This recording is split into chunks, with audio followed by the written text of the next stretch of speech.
Video শুরুতে আমি আপনাকে কিছু ভিডিও ক্লিপ দেখাতে চাই, যেন আপনি এই ভিডিওটা সম্পূর্ণ সহজে বুঝতে পারেন। তেমন কিছু করি না, প্রতিদিন ভিডিও আপলোড করি, নিয়মিত অন্যের ভিডিও দেখি এবং সেখানে গঠনমূলক কমেন্ট। সামনে আসা ভিডিওতে কমেন্ট না করে কখনো যাবেন না, কারণ ওই কমেন্টই হচ্ছে আপনার পরিচয়, আপনার পেজের পরিচয়। নতুন ইউজারদের টেনশন একটাই, তার পেজে ফলোয়ার নেই। আমি আমার পরিবারের সবাইকে বলতে চাই, চলুন আমরা সকলে নতুন ইউজারদের সাথে যুক্ত হয়ে যাই। আপনি ফেসবুকে নতুন হয়ে থাকলে আমার ভিডিও নিচে কমেন্টস করেন। আমার 6,12,000-এর পরিবার। আপনার কমেন্টসটা যদি সুন্দর হয়, আপনার সাথে কিন্তু অসংখ্য মানুষ যুক্ত হলেও হতে পারে। তো এই যে আপনাকে আমি ভিডিও ক্লিপগুলো দেখালাম, এইগুলো দেখার পরে আমার একটা কথাই মনে হচ্ছে, কিছু মাস আগেও কিন্তু হ্যামস্টার নামে একটা টেলিগ্রাম বট কিন্তু ছিল, যেটা নিয়ে কিন্তু বাংলাদেশে হিউজ পরিমাণ আলোচনা ছিল। সকল ইউটিউবার, সকল ফেসবুক ক্রিয়েটর সকলেই কিন্তু এখানে ভিডিও কিন্তু তৈরি করেছে। হ্যামস্টার থেকে টাকা পাক বা না পাক, হ্যামস্টার থেকে ইনকাম হোক বা না হোক, এই টেলিগ্রাম থেকে ইনকাম হোক বা না হোক, তারা কিন্তু এই টাইপের ভিডিও বানিয়ে তাদের ফেসবুক থেকে, ইউটিউব চ্যানেল থেকে হিউজ পরিমাণ ইনকাম কিন্তু তারা করছে, এমনকি তাদের চ্যানেল এমনকি পেজ কিন্তু তারা গ্রো কিন্তু করে ফেলেছে। এখান থেকে তাদের ইনকাম হোক বা না হোক, ইউটিউব থেকে এবং ফেসবুক থেকে তাদের ইনকাম কিন্তু ঠিকই হয়েছে। তো এখন ক্ষতি কার হয়েছে?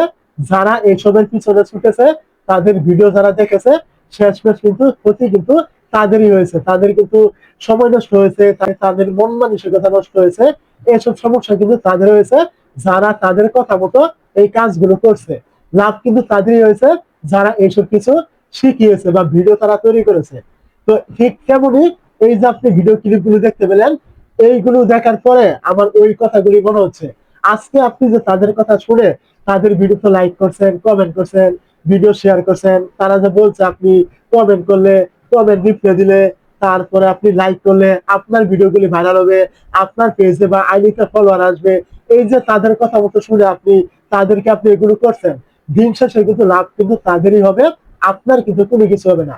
তারা এই টাইপের ভিডিও বানিয়ে তারা কিন্তু মানুষের ইমোশন নিয়ে তারা কিন্তু ঠিকই ব্যবসা করছে, ভিউ কামাচ্ছে, ইনকামও কিন্তু তারা করছে, তাদের পেজ বা আইডি তারা কিন্তু গ্রো ঠিকই করছে। দিন শেষে কিন্তু আপনি তাদের পিছনে ছুটছেন, আপনার কিন্তু কোনো কিছু কিন্তু এখান থেকে হবে না। একদিন একটা সময় আসবে এইসব করে যখন কোনো কিছু হয় না, তখন দেখবেন এইসব থেকে সবাই নিজে থেকেই দূরে সরে যাবে, ওই টেলিগ্রাম বটের মতো। এখন কিন্তু কেউ কিন্তু বুঝতে পারছে না, কিন্তু কিছুদিন যাওয়ার পরে যখন দেখবে ফেসবুকে কমেন্ট করে কিছু হয় না, অন্যকে লাইক করে কিছু হয় না, এইসব করে আবার ভিডিও ভাইরাল হয় না, ফলোয়ার আসে না, তখন কিন্তু সবাই নিজে থেকে কিন্তু এসব কিন্তু ছেড়ে দিবে। তো ওই সময় কিন্তু ছেড়ে দিলে লাভ হবে না। আপনি যে সময়টুকু নষ্ট করে ফেললেন, এই সময় কিন্তু আপনি আর পাবেন না। এই যে সময়টুকু আপনি তাদের পিছনে নষ্ট করলেন, এইগুলো যদি আপনি আপনার নিজের কন্টেন্টের পিছনে নষ্ট করতেন, অবশ্যই আপনি ওই সময় পরে গিয়ে কিন্তু সফল কিন্তু ফেসবুকে হতেন। সবশেষে আমি একটা কথা বলতে চাই, যে আপনি যদি ফেসবুকে সফলতা চান, আপনাকে ভিডিও বানাতে হবে।